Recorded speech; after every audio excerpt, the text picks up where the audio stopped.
ধৃতি ধৃতি ক্ষমা দময়ন্তং শৌচ নিন্দ্রিয় নিগ্রহ শ্রদ্ধা বলি গবাংগ্রাস সরবিধ ধর্ম লক্ষণম। ধর্ম করলে ধৈর্য জ্ঞান হবে অসীম, যাকে বলা হচ্ছে ধৃতি। আসবে ক্ষমা, ক্ষমা গুণ। তুমি যতই যা কিছু বলো না কেন, ক্ষমাই হচ্ছে পরম ধর্ম। দমন করা, সমস্ত কিছু দমন। একাদশ ইন্দ্রিয় নিগৃহেন সদ্গুরু উপাসনায়া শ্রবণ মনন নিদিধ্যাসেন কথ্যতে ইতি জ্ঞানম। পাঁচটা কর্মেন্দ্রিয়, পাঁচটা জ্ঞানেন্দ্রিয় এবং এ দেহের রাজা মনকে যিনি গুরুর উপদেশামৃত শ্রবণ করে ধর্ম নীতির দ্বারা নিজেকে নিজে চিনতে পেরেছেন, তিনিই প্রকৃতপক্ষে ধর্মের এই সমস্ত লক্ষণের অধিকারী। একবারে কৃষ্ণানন্দে হরি হরি, কৃষ্ণানন্দে হরি হরি। ভাই দেখায় না তুমি বাহাদুরি, কৃষ্ণানন্দে হরি হরি। মাননীয় ভক্তমণ্ডলী, উনি যে কটি জিজ্ঞাসা করেছেন সে জিজ্ঞাসা কটি একটা একটা করে মীমাংসা আমি আমার ক্ষুদ্র জ্ঞান ভান্ডার থেকে আপনাদের চরণ প্রান্তে নিবেদন করেছি। আর সেই সাথে সাথে উনি যে বলছেন শ্রীমদ্ ভগবদ গীতা ওনার গ্রন্থ, কেমন করে ওনার গ্রন্থ জানাবে প্রমাণে, এ কেমন করে ওনার গ্রন্থ জানাবে প্রমাণে। 18টা অধ্যায় আছে গীতার মাঝখানে, 18টা অধ্যায় আছে গীতার মাঝখানে। তুমি ভাবে ভাবে একটু প্রকাশ করিবে, ভাবে ভাবে একটু প্রকাশ করবে, ভাবে ভাবে একটু প্রকাশ করিবে, ভাবে ভাবে একটু প্রকাশ করবে। অধর্ম যোগে কোথায় আছে, ভাবে ভাবে একটু প্রকাশ করবে, অধর্ম যোগ কোথায় আছে। মাননীয় ভক্তমণ্ডলী, অর্জুন বিষাদ যোগ, বিষাদ থেকেই আসে বৈরাগ্য, আর বৈরাগ্যের কারণে হয় কি দেখো, দ্বিতীয় অধ্যায় সাংখ্য যোগ। আমি তোমায় বলে যাই, যারা শ্রীমদ্ ভগবদ গীতা পাঠ করেন জানেন তা সবাই। এবারে সাংখ্য যোগের মাঝখানেতে সাংখ্য তত্ত্ব বিশ্লেষণ, উত্তিষ্ঠত জাগ্রত প্রাপ্য পরাণ নিবোধত, এ যেন বেদের বচন। ও গো অর্জুন, কৃষ্ণ বলছেন তুমি নপুংসকতা ক্লীবত্ব ত্যাগ করো, ক্ষত্রিয়ের ধর্ম উঠে তুমি যুদ্ধ করো। তৃতীয় অধ্যায়ে কর্মযোগে কর্মের নিদান, নিষ্কামের রূপে তুমি কর্ম করে যাবে সোনমতিমান। এবার চতুর্থ অধ্যায় আমার জ্ঞান যোগে হলো, ও গো আমার অধর্ম তুমি শুনে চলো। এই সেই জ্ঞান যোগে তাহারও মাঝখানে বলিয়াছেন শ্রীকৃষ্ণ স্বয়ং অর্জুনে, যদা যদা হি ধর্মস্য গ্লানি ভবতি ভারত অভ্যুত্থানামি অধর্মস্য তদা মানং সৃজাম্যহম পরিত্রাণায় সাধুনাং বিনাশায় যদুষ্কৃতম ধর্ম সংস্থাপনার্থায় সম্ভবামি যুগে যুগে।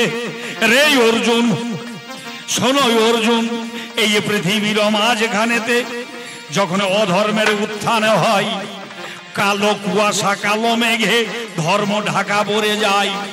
সেই কারণে যুগে যুগে সাধুদের পরিত্রাণের কারণে, অধর্ম আশ্রয়কারী দুষ্কৃতদের বিনাশের ধ্বংসের কারণে যুগে যুগে আমার দেখো আবির্ভাব হয়।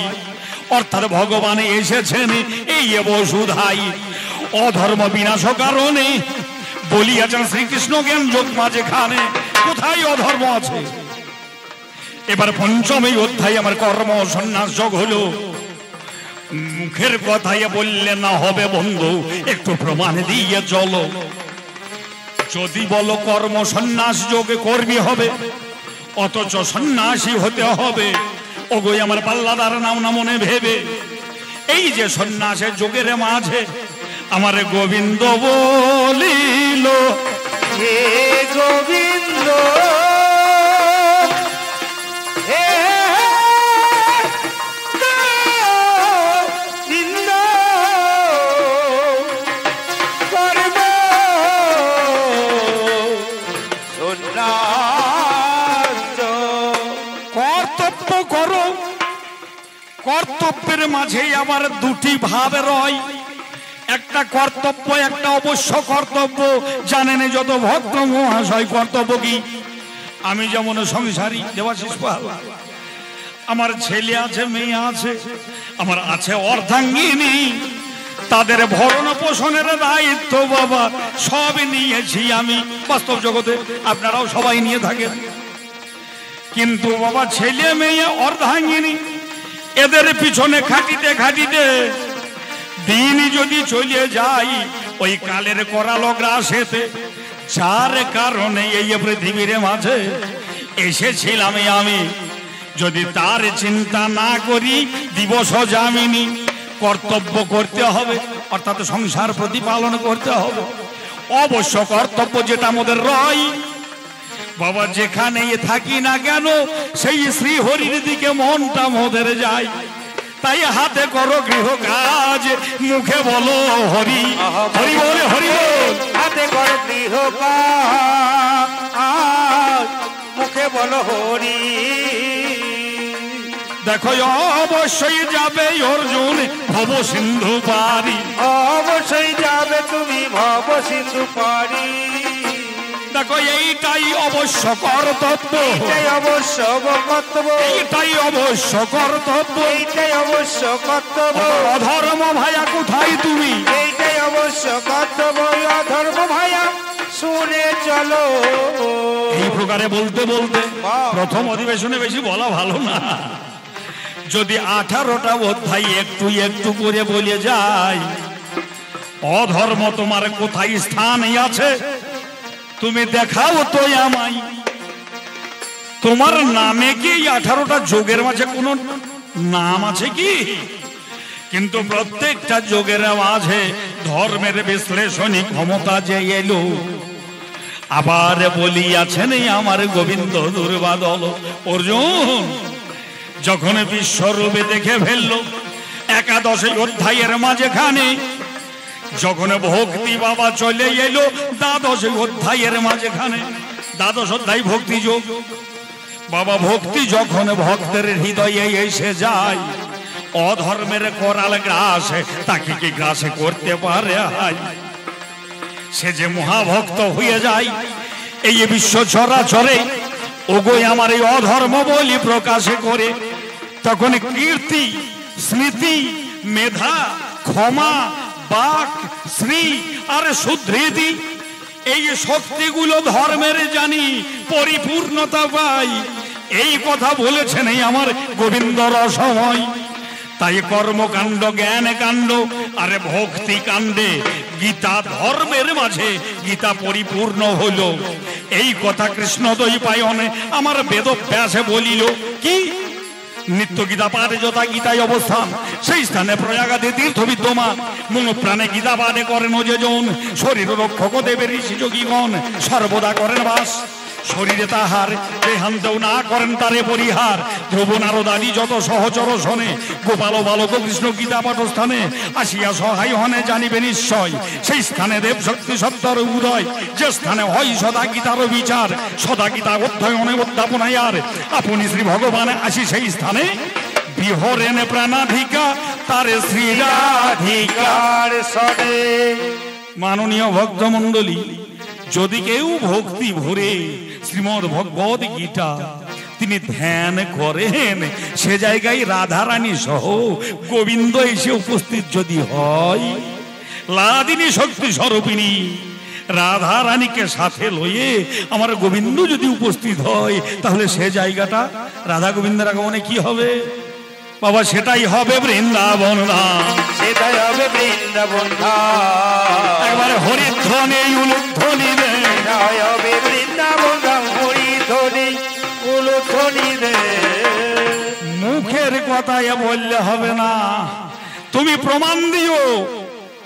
শ্রীমদ ভগবদ গীতাকে বলেছ তোমার গ্রন্থ, শ্রীমদ ভাগবতকে বলছো তুমি তোমার গ্রন্থ, কোন সংবিধান অনুসারে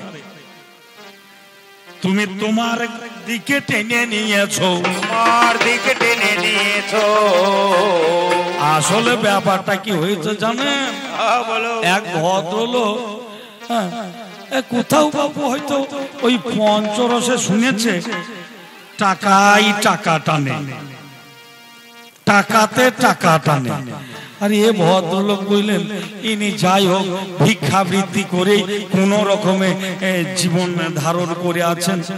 এ মনে মনে ভাবছে আজ তো আমি ভিক্ষা করে মোটামুটি অনেক কটা কয়েন আমি পেয়েছি, তা একবার পরীক্ষা করে দেখি কেন। এই বলে বুঝলেন গ্রামের যে মুদিখানার দোকানি আছে, সেই মুদিখানার দোকানের ক্যাশ বাক্সের কাছে গিয়ে আগে একটা 10 টাকা দিয়ে একটা বিড়ি কিনেছে, তারপরে একটা 10 টাকার কয়েন বুঝলেন তার ওই ক্যাশ বাক্সতে পুটুম করে ভরে দিয়ে ফেলে দিয়েছে। আর ক্যাশ বাক্সতে ফেলে দিয়েছে, আর দোকানি তখন ঠঙ্ক সব উঠেছে, যাই তুমি ভিক্ষা করে জানতাম, তা তুমি আবার কি আমার টাকা তুলে নিচ্ছ নাকি? বলছে না না না, তা নয় তা নয়, আমি একটা প্রমাণ করছিলাম। কি প্রমাণ? আমি দেখি খানিকক্ষণ বসি তারপর তোমাকে বলছি। মানে ভাবছি আমি 10 টাকা দিয়েছি, টাকাই টাকা টানে, মানে আমার টাকাটা ওই টাকাকে ওর টাকাগুলোকে টেনে নিয়ে চলে যায়। হ্যাঁ এ হয়েছে কি কিছুক্ষণ বসে আছে, টাকা কি আর বেরিয়ে আসে গো? টাকা থেকে টাকা টেনে নিয়ে আসে। মুদিখানার দোকানিকে বলছে হ্যাঁ গো, কই তো বাবু আমি তো কিছু পেয়েছি না, কি ব্যাপার? আমি শুনলাম টাকাই টাকা টানে, তা আমি আমার একটা 10 টাকার কয়েন তোমার বাক্সতে ফেলে দিলাম, কই তোমার টাকা কই এখানে টেনে নিয়ে এলো না তো? হ্যাঁ তোমার টাকাগুলো কই, আমার টাকাটা কই টেনে নিয়ে এলো না? তখন মুদিখানার দোকানি বলছে আরে পাগল, আমার এই ক্যাশ বাক্সতে কম করে, গ্রামের দোকান হলেও কম করে 5000 টাকা আছে, তুই দিয়েছিস 10 টাকা, ওই 10 টাকা আমার 5000 টাকার কাছে এসে 5000 টাকা তাকে টেনে ধরে বসে আছে। তুই যদি 10,000 টাকা দিতিস তাহলে আমার 5000 টাকা তোর কাছে টেনে নিয়ে চলে যেত। আজ আমি তোমাকে যেভাবে যুক্তি অবতারণা করলাম, যুক্তি শুধু নয় সৎ যুক্তি, শ্রীমদ ভগবত গীতা বলুন, বিভিন্ন ধর্মগ্রন্থ, সমস্ত কিছু মানবের নৈতিক চরিত্রকে উৎকর্ষগামী করার জন্য যে কথা স্বামী বিবেকানন্দ বলেছেন, পশুত্ব, পশুত্ব থেকে মানবত্ব, মানবত্ব থেকে দেবত্বে পৌঁছানোর নামই হচ্ছে ধর্ম। আহার, নিদ্রা, ভয় আর মৈথুন, এই 4টে পশুর ধর্ম। মানুষের মাঝখানেও আছে আহার, আমাদের ক্ষুধা পায়, পরিশ্রম হলে আমাদের নিদ্রা যায়, আমাদেরও ভয় আছে, আমরাও মৈথুনের দ্বারা বংশ বিস্তার করি। তাহলে পশু আর মানুষের মধ্যে পার্থক্য কোথায়? এই পশু ভাব থেকে মানবত্ব অর্জন একটা ধর্মের রাস্তা, পশুত্ব থেকে মানবত্ব, আর মানবত্ব থেকে এই যে আপামর ভক্তবৃন্দ আপনারা বসে আছেন, আপনারা সকলেই মহান। আমরা সবাই আরো মহান হতে পারি যদি আমাদের মানবত্বের পূর্ণ বিকাশ হয়। সাধারণ একটা ছেলে ছিল কে? নরেন্দ্রনাথ দত্ত। সেই নরেন্দ্রনাথ দত্ত তিনি পূর্ণ মানুষ হলেন ঠাকুর রামকৃষ্ণের কাছে এসে। আবার রামকৃষ্ণের সান্নিধ্যে থেকে রামকৃষ্ণের কথা শুনে তিনি যেন মানব সমাজের মাঝখানে দেবতা হয়ে গেলেন। এই পশুত্ব থেকে মানবত্ব, মানবত্ব থেকে দেবত্ব লাভ করাটাই হচ্ছে ধর্ম। আর প্রত্যেকটা গ্রন্থই শিখিয়েছে পশু থেকে মানুষ হও, আর মানুষ থেকে তুমি দেবতা হয়ে যাবে। তাহলে সবগুলি ধর্মগ্রন্থ। তুমি কোন দলিলে কোন বিধানে তোমার দিকে না ওঠেনি, ওই পয়সা টানার মতন তোমাকে বাক্সবন্দি করে রাখবো, তোমায় বাক্সবন্দি করিয়ে দেব আমি, জানাই গানে গানে। আর ভাই তোমার যদি ক্ষমতা বেশি হয় তাহলে তুমি আমায় টেনে নেবে, আমি অকপটে স্বীকার করি, বলো তো তুমি হচ্ছ মিথ্যা, তুমি অধর্ম। কিন্তু 5টা জায়গাতে মিথ্যা বললেও প্রকৃত ধর্ম আচরণই হয়। ওই মিথ্যাটাই কিন্তু চরম সত্য, মিথ্যাগুলোই চরম সত্য হয় মানব জীবনে, মানব দর্শনে। তা অধর্ম তুমি মিথ্যার আশ্রয় গ্রহণ করিয়েছ, তথাপি আমি কিন্তু আমার দিকে তাকে গ্রহণ করে নিয়েছি।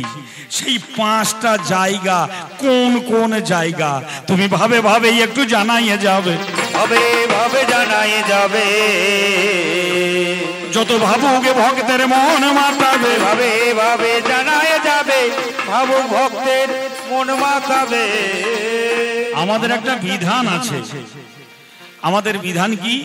বাড়িতে গুরুদেব এলে গুরুদেবের চরণ প্রান্তে আমরা সাষ্টাঙ্গে প্রণাম করি। শুধু গুরুদেব কেন, বয়োজ্যেষ্ঠ আমার এই যেমন মায়েরা বসে আছেন, আমার জেঠুমারা, আমি তাদের সন্তান সম। বিজয়া দশমীর পরে তাদেরকে দেখে হয়তো তাদের চরণে প্রণাম করলাম। শাস্ত্র বলছেন মীমাংসা করো। আজ ধর্ম অধর্ম গান দিয়েছেন বাবা। শাস্ত্র বলছেন চতুর্বর্ণাঙ্গে ময়া সৃষ্টঙ্গে গুণ ও কর্ম বিভাগস। গুণ আর কর্মের বিভাগ অনুসারে 4টে বর্ণ সৃষ্টি করা হয়েছে। আবার এক জায়গাতে দেখা যাচ্ছে পরম ব্রহ্মের মুখ থেকে সৃষ্টি হলো ব্রাহ্মণের। তার মানে ব্রাহ্মণ মুখের মাঝখানে অধিষ্ঠান করে। পরম ব্রহ্মের 2টি হাত থেকে সৃষ্টি হলো ক্ষত্রিয়, মানে হাত থেকে ক্ষত্রিয় জাতি। আর বক্ষদেশ এবং কোমর পর্যন্ত এটা যেন বৈশ্য, আর চরণটা হচ্ছে শূদ্র। মাননীয় ভক্তমণ্ডলী, খুব চিন্তা করুন। আমরা কিন্তু যখন কোনো ব্রাহ্মণ বলুন, বৈষ্ণব বলুন, কোনো গুরুস্থানীয় ব্যক্তি বলুন, তাদেরকে প্রণাম করি কোথায়? চরণে, তাই না? তাহলে তো ব্রাহ্মণকে প্রণাম করা হচ্ছে না। ব্রাহ্মণের স্থান কোথায়? মাথাটা। ব্রাহ্মণকে প্রণাম করা হচ্ছে না, প্রণাম করছি শূদ্রকে। অথচ কিন্তু এটা চরমতম ধর্ম, চরণেই আমাদের প্রণাম করতে হয়। অধর্ম করেও কিন্তু এখানে ধর্ম হচ্ছে। অধর্ম বলো তো, তুমি একটু মীমাংসা করো তো। এই চরণে প্রণাম করেও আমরা ব্রাহ্মণকে প্রণাম নিবেদন করছি।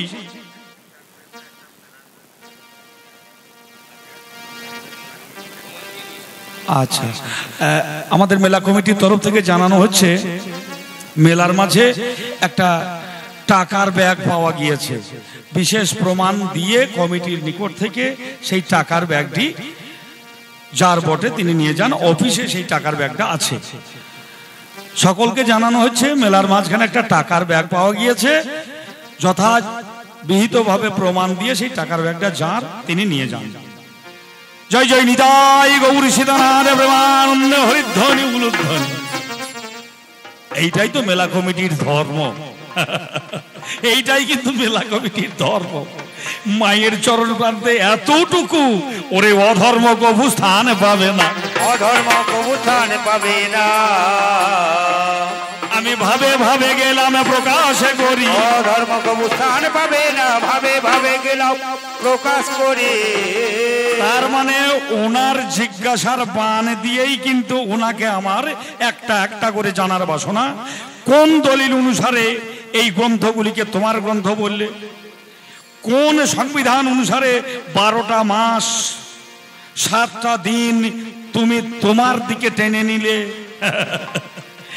আর চরণে প্রণাম করেও, অধর্মর রীতি দর্শন করেও ধর্মনীতি হচ্ছে অধর্ম।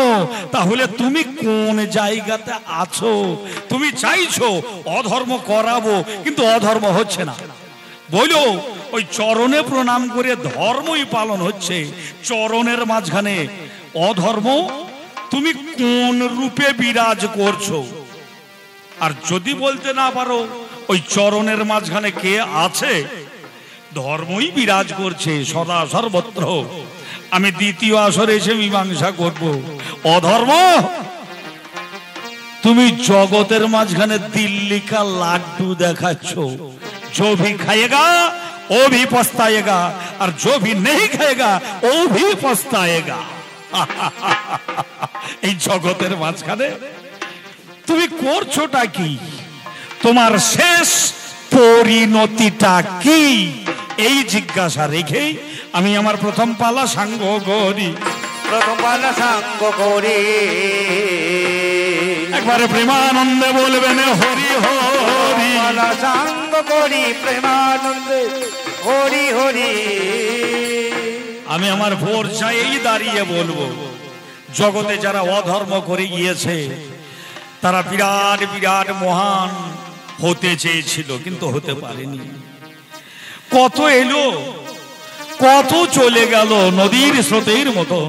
আপনারাও লক্ষ্য করে দেখুন, এই মঞ্চে এই মাটিতে আমার পরম গুরু শিবশঙ্কর পাল মহাশয়, কিশোরী ওস্তাদ মহাশয়, আমার গুরুস্থানীয় যারা, তারাও সবাই গান করে গিয়েছেন।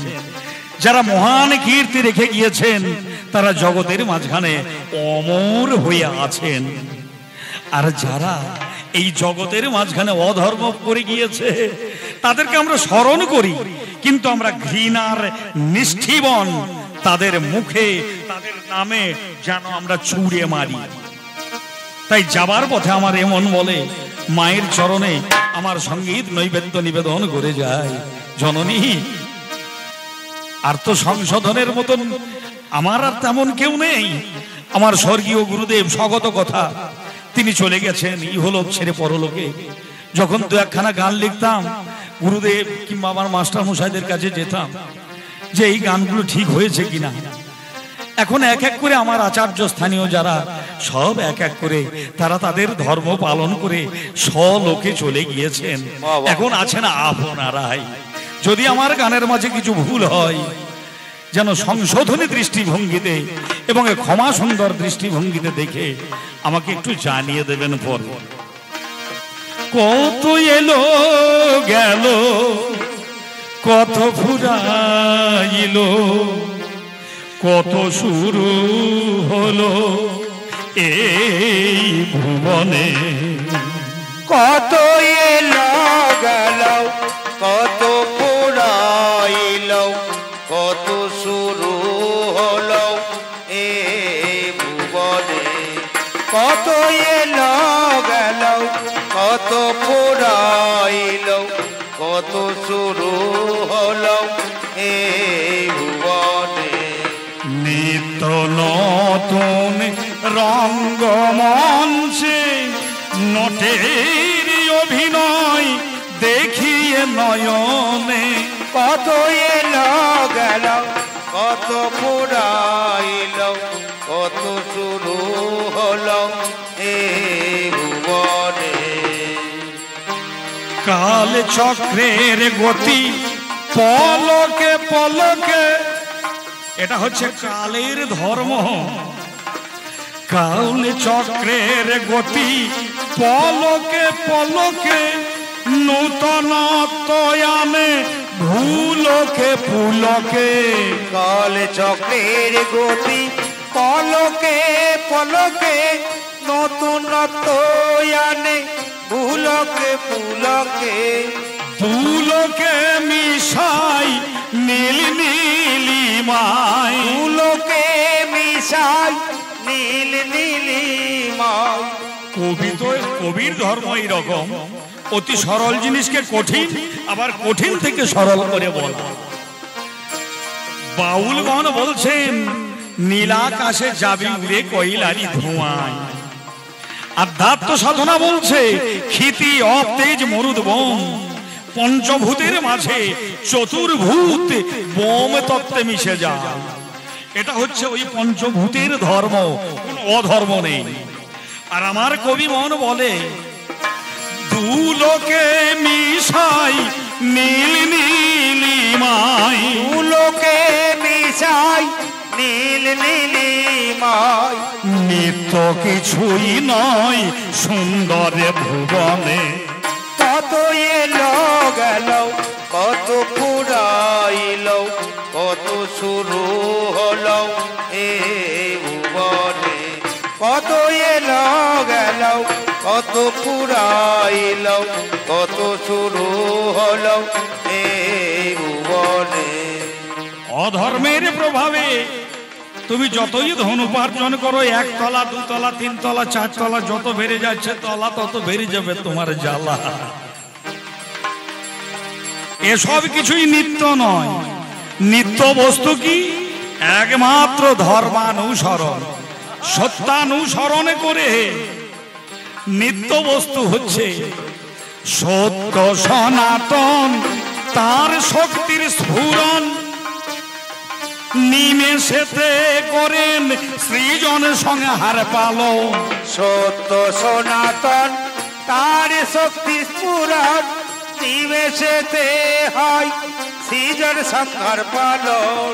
সত্য সনাতন তাহার শক্তির স্ফুরণ নিমেষেতে করেন সৃজন সংহার পালন। সত্য সনাতন তার শক্তি স্ফুরণ নিমেষেতে হয় সৃজন সংহার পালন। ওরে অধর্ম শোন মোর বচন, ওরে অধর্ম শোন মোর বচন। তারকে ব্রহ্ম নাম লহরে বদনে। কত এলো গেল, কত পুরাইল, কত শুরু হলো এই ভুবনে। কত এলো গেল, কত পুরাইল, কত শুরু হলো এই ভুবনে। অধর্ম এসেই আপনাদেরকে তার জয় জয়কার দেখিয়ে জগতের ভীষণ পরিণতির দর্শন করাবে। এই সব কিছু দেখতে দেখতে আবার দেখতে দেখতে আমার 21টা বছর গানের জীবন অতিক্রম হলো। অধর্ম এই যে বাবা অনন্ত অবাং মানস গোচরমের সত্তা, যেটাকে তুমি বলছো মর্তের মাটিতে আনয়ন করছো, এই অবাং মানস গোচরমের সত্তা, এর প্রকৃত তাৎপর্য যদি তোমার কাছে থেকে থাকে আলোচনা করো। এই অবাং মানসে গোচরমে সত্তা স্বামী বিবেকানন্দ যেটাকে বলেছিলেন, সেটা ধর্মের দ্বারা পাওয়া যায় না অধর্মের দ্বারা পাওয়া যায়? এই সব কিছু ভাবতে ভাবতে না পাইয়া কুল হতেছি ব্যাকুল,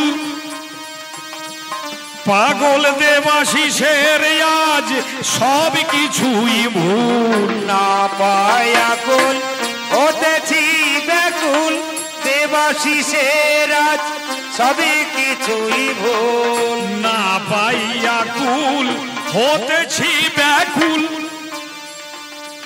পাগল দেবাশিসের আজ সব কিছুই ভুল। না পায়া কুল হতেছি ব্যাকুল, দেবাশিসের আজ সবই কিছুই ভুল। ওরে মায়া মরিচিকাই জীবন বিষাদ, ওরে মায়া মরিচিকাই জীবন বিষাদময়।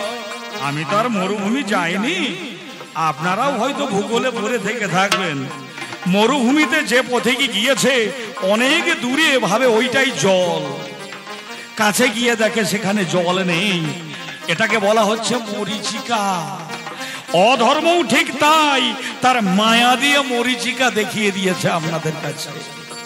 তাই আমার কবি মন বলে মায়া মরিচিকাই জীবন বিষাদময়, মায়া মরিচিকাই জীবন বিষাদময়। এই জীবনে ছুটে চলে অমৃত সন্ধানে।